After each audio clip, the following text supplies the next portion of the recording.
नमस्कार, आप देख रहे हैं उत्तर प्रदेश विशेष और आपके साथ मैं हूं अंशिका पाठक। बुलेटिन की शुरुआत करेंगे सबसे अहम खबर के साथ। एआईएमआईएम चीफ असदुद्दीन ओवैसी का बड़ा ऐलान, यूपी में 100 सीटों पर खड़ा करेंगे उम्मीदवार। कहा, गठबंधन के लिए किसी से बात नहीं की गई है। उत्तर प्रदेश में होने वाले विधानसभा चुनाव के मद्देनजर असदुद्दीन ओवैसी की एआईएमआईएम ने भी कमर कसनी शुरू कर दी है। एआईएमआईएम के प्रमुख असदुद्दीन ओवैसी ने बताया कि उनकी पार्टी यूपी चुनाव में 100 उम्मीदवार मैदान में उतारेगी। उन्होंने ये भी कहा कि हमारी और किसी पार्टी से चुनाव या गठबंधन के सिलसिले में कोई बात नहीं हुई है। तो ओवैसी ने ट्वीट कर लिखा है, उत्तर प्रदेश चुनाव को लेकर मैं कुछ बातें आपके सामने रख देना चाहता हूं। हमने फैसला लिया है कि हम 100 सीटों पर अपना उम्मीदवार खड़ा करेंगे। पार्टी ने उम्मीदवारों को चुनने का प्रक्रिया शुरू कर दिया है। हमने उम्मीदवार आवेदन पत्र भी जारी कर दिया है। हम @OP राजभर साहब भागीदारी संकल्प मोर्चा के साथ हैं। हमारी और किसी पार्टी से चुनाव या गठबंधन के सिलसिले में कोई बातचीत नहीं हुई है। गौरतलब है कि इससे पहले चर्चा थी कि मायावती की पार्टी बीएसपी और असदुद्दीन ओवैसी की पार्टी में यूपी चुनाव को लेकर गठबंधन हो सकता है। हालांकि यूपी की पूर्व सीएम और बीएसपी सुप्रीमो मायावती ने इससे इनकार कर दिया और बाकायदा ट्वीट कर ये लिखा है कि उत्तराखंड और उत्तर प्रदेश में बीएसपी किसी के साथ नहीं है, अकेले चुनाव लड़ेगी। तो 100 सीटों पर उम्मीदवार उतारेगी एआईएमआईएम। कहा, गठबंधन के लिए किसी से बात नहीं की गई है।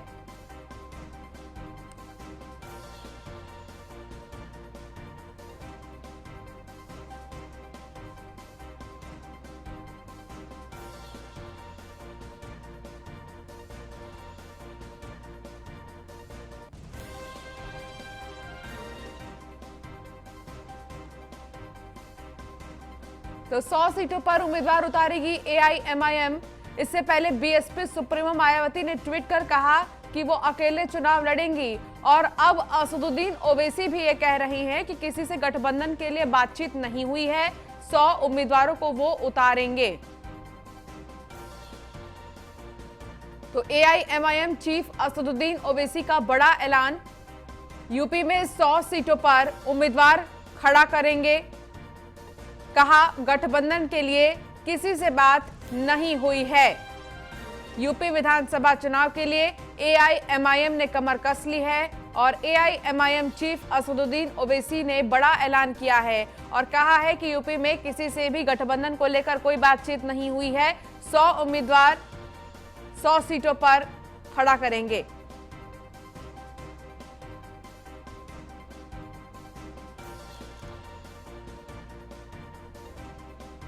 तो एआईएमआईएम का ऐलान, असदुद्दीन ओवैसी ने ऐलान किया है कि उत्तर प्रदेश में विधानसभा चुनावों में किसी से भी गठबंधन नहीं करेंगे।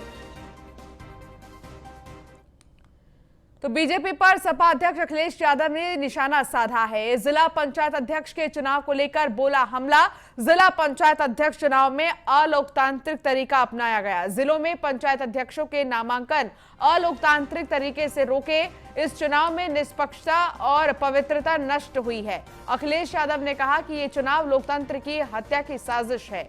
तो अखिलेश यादव का बयान सामने आया है जिला पंचायत अध्यक्ष चुनाव को लेकर और उन्होंने कहा है कि जिलों में पंचायत अध्यक्षों के नामांकन अलोकतांत्रिक तरीके से हुए हैं। इस चुनाव में निष्पक्षता और पवित्रता नष्ट हुई है। ये चुनाव लोकतंत्र की हत्या की साजिश है।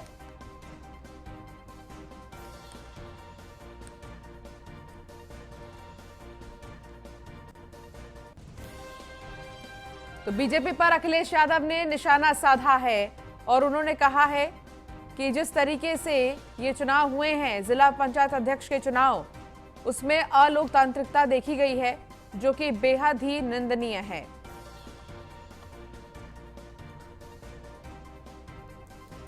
अखिलेश यादव ने भारतीय जनता पार्टी पर निशाना साधा और लगातार मांग उठ रही थी।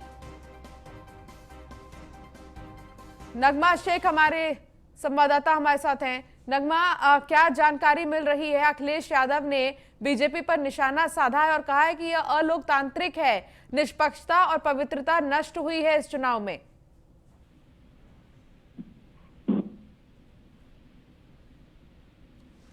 नगमा, क्या आप तक हमारी आवाज पहुंच रही है?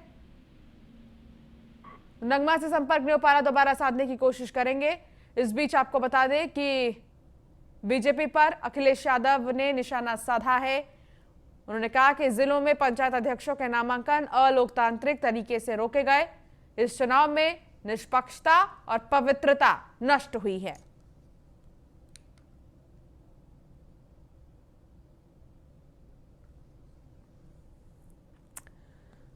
तो अखिलेश यादव ने कहा है कि निष्पक्षता नष्ट हुई है और पवित्रता नष्ट हुई है, फौरन इसको लेकर जांच होनी चाहिए। तो अखिलेश यादव की तरफ से भारतीय जनता पार्टी पर निशाना साधा गया है और उन्होंने कहा है कि यह चुनाव लोकतंत्र की हत्या की साजिश है। तो बड़ी चीज अखिलेश यादव की तरफ से कहा गया है। जिला पंचायत अध्यक्ष के चुनाव को लेकर उन्होंने भारतीय जनता पार्टी पर हमला बोला है और कहा है कि अलोकतांत्रिक तरीका अपनाया गया है इसमें, जिला पंचायत अध्यक्ष चुनाव में।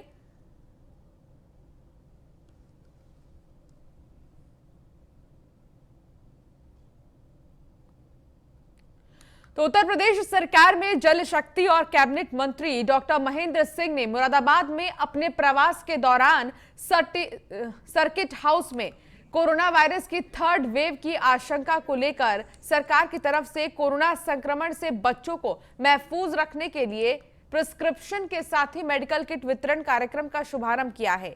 तो वहीं डॉक्टर महेंद्र सिंह ने समाजवादी पार्टी के उस आरोप को बेबुनियाद बताया जिसमें समाजवादी पार्टी ने आरोप लगाया था जिला पंचायत अध्यक्ष पद के समाजवादी पार्टी के उम्मीदवारों को जानबूझकर डीएम और एसएसपी की मदद से हराया गया। इस पर उन्होंने कहा कि यूपी में समाजवादी पार्टी निराश और हताश है और सपा का आरोप बेबुनियाद है।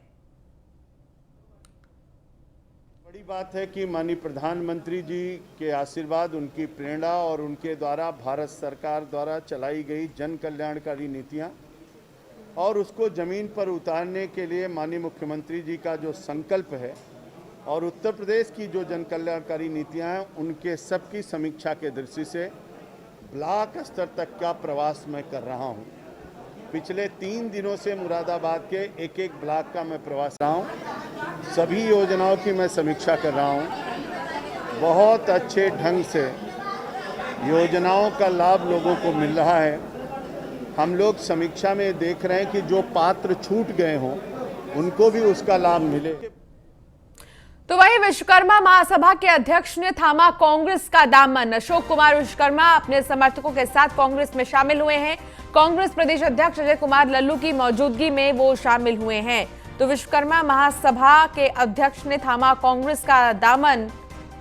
अशोक कुमार विश्वकर्मा अपने समर्थकों के साथ कांग्रेस में शामिल हुए हैं। कांग्रेस प्रदेश अध्यक्ष अजय कुमार लल्लू की मौजूदगी में वो शामिल हुए हैं।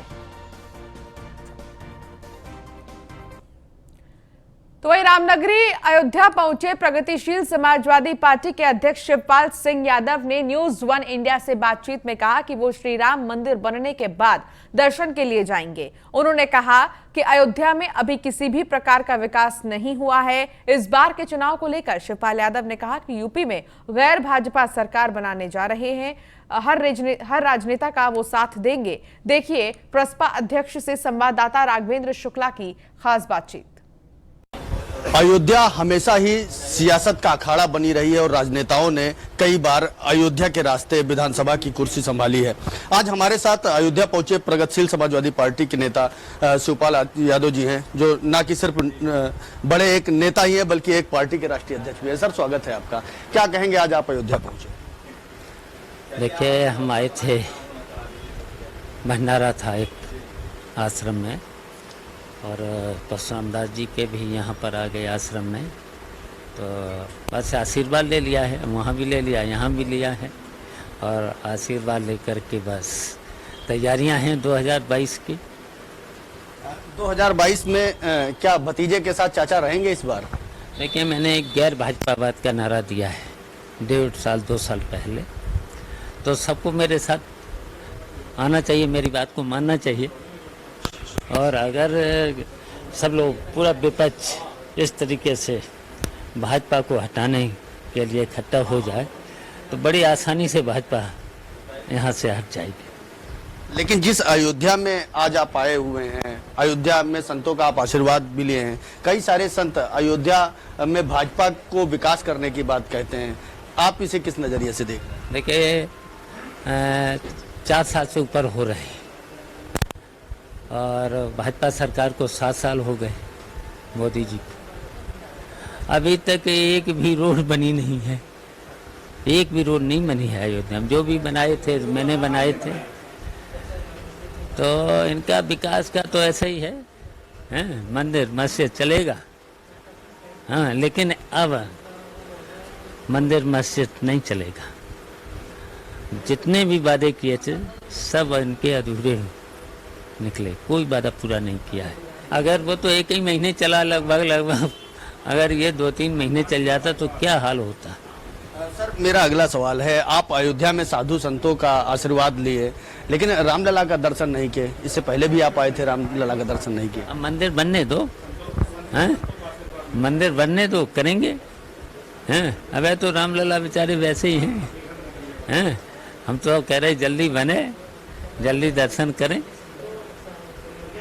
बिल्कुल, ये थे हमारे साथ प्रगतिशील समाजवादी पार्टी के नेता शिवपाल यादव जी, जिन्होंने साफ तौर पे कहा कि मंदिर बनने दें, जल्द ही दर्शन भी होगा। सहयोगी वीडियो जर्नलिस्ट मोहम्मद रजा के साथ राघवेंद्र शुक्ला, न्यूज़ 1 इंडिया। खबर संभल की, जहां सपा विधायक इकबाल महमूद का विवादित बयान सामने आया है। जनसंख्या नियंत्रण कानून को लेकर बोले सपा विधायक, इस कानून का हाल भी एनआरसी कानून की तरह होगा। दलित आदिवासियों को लेकर दिया गैर जिम्मेदाराना बयान। दलित और आदिवासियों के पास कोई काम धंधा नहीं है, इसीलिए वो जनसंख्या बढ़ा रही हैं। इकबाल महमूद ने कहा कि वे ज्यादा बच्चे पैदा करते हैं, इसीलिए आने वाले कानून का असर इन पर ही पड़ेगा।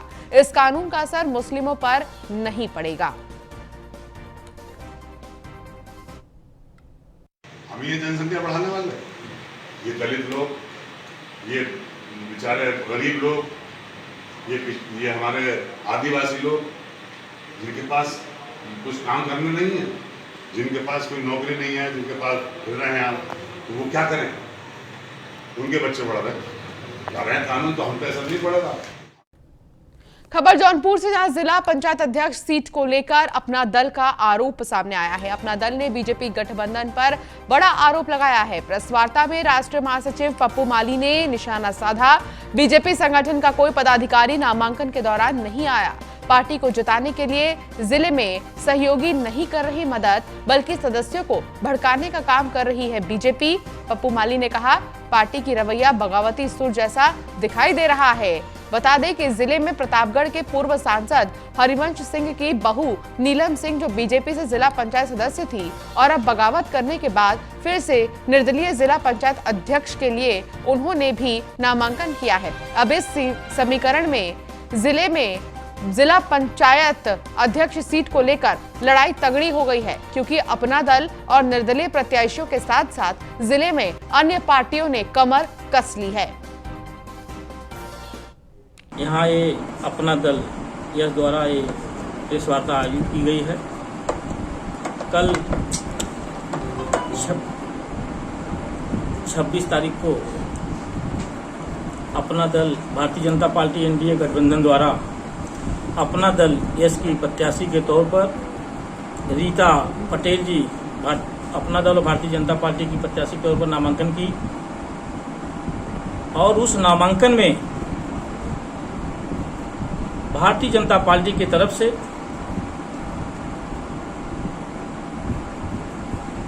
मैं सबसे पहले शीर्ष नेतृत्व को बधाई देना चाहता हूं।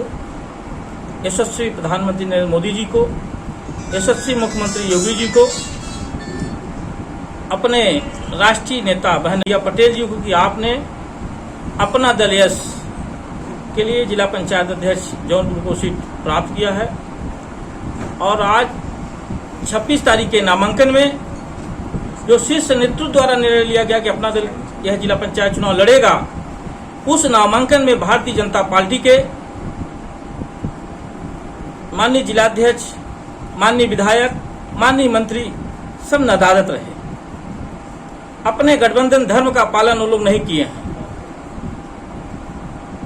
एक तरफ आप हमसे अपेक्षा करते हैं कि हम अपने गठबंधन धर्म का पालन करें, दूसरी तरफ आप खुद गठबंधन धर्म का पालन नहीं कर रहे हैं। भारतीय जनता पार्टी की जिला पंचायत सदस्य के तौर पर चुनाव जीती हुई उनके अनुमोदन पर श्रीमती नीलम सिंह जी, जो पूर्व सांसद हरबंस सिंह जी की बहू हैं, वो नामांकन कल की हैं और उनका अनुमोदन भारतीय जनता पार्टी के जिला पंचायत सदस्य अनुमोदन और समर्थन। तो वहीं लखनऊ में राष्ट्रपति के आगमन से पहले तैयारियां तेज हैं। राष्ट्रपति के आगमन से पहले किया जा रहा रिहर्सल के दौरान लखनऊ जोन के एडीजी एसएन साबत रहे मौजूद। एडीजी ने तैयारियों और व्यवस्थाओं की जानकारी ली। तो तस्वीरों में भी अब आपको दिखा रहे हैं आखिर कैसे जायजा लिया गया है रेलवे स्टेशन का, साथ ही जानकारी भी ली है पुलिस अधिकारी ने तमाम सिपाहियों से कि क्या कुछ तैयारियां की गई हैं। राष्ट्रपति के आगमन से पहले ही रिहर्सल्स किया जा रहा है। रिहर्सल के दौरान लखनऊ जोन के एडीजी एसएन साबत रहे मौजूद।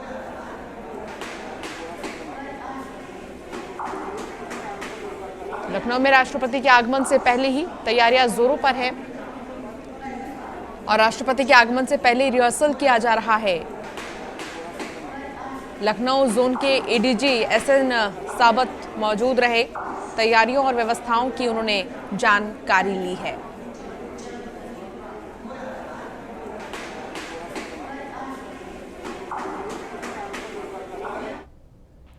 तो बुलंदशहर की परम डेयरी मिल्क प्लांट का काला कारनामा दूध के नाम पर बनाया जा रहा सफेद जहर।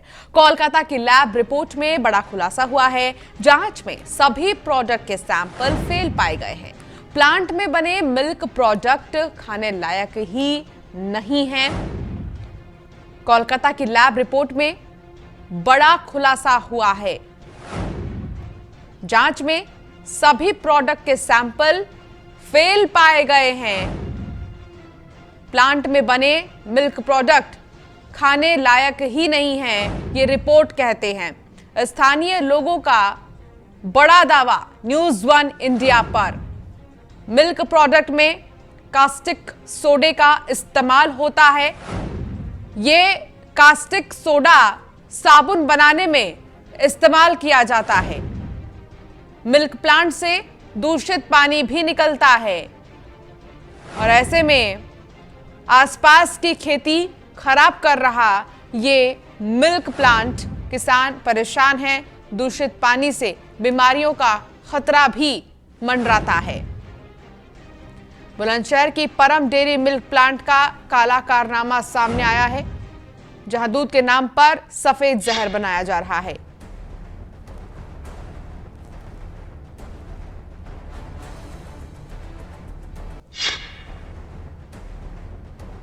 अब इन तमाम मामलों को लेकर तमाम सवाल भी उठते हैं। सवालों की अगर बात की जाए तो न्यूज़ 1 इंडिया के कुछ सवाल है, लेकिन इन सब के बीच पहले हम आपको इन चारों पर आरोप लगे हैं, इन चारों की तस्वीर दिखा रहे हैं।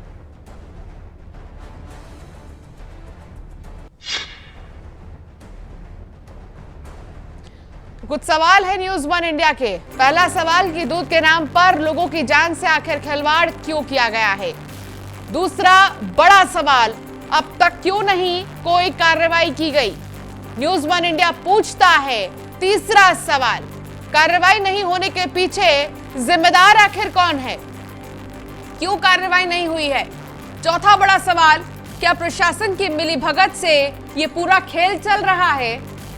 और पांचवा बड़ा सवाल, कब परम डेयरी मिल्क प्लांट पर कार्रवाई होगी, आखिर कब तक होगी कार्रवाई।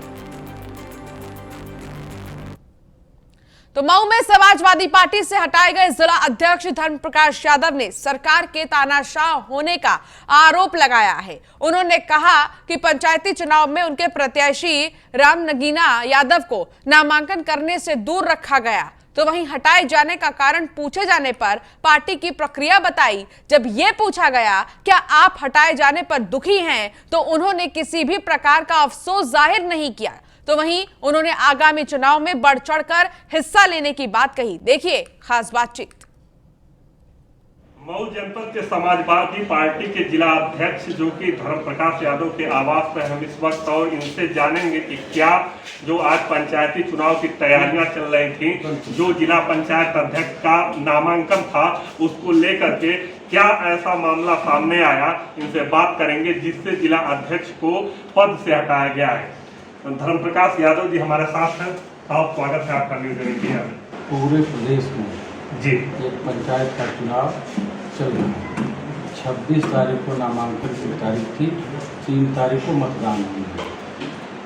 भारतीय जनता पार्टी की जो सरकार प्रदेश के केंद्र में बैठी हुई है, यह जालिम सरकार और इनकी जो आज की नीतियां हैं, मुझे लगता कि अंग्रेजी हुकूमत में भी अपने देशवासियों के ऊपर इस ढंग का तांडव कभी नहीं हुआ होगा।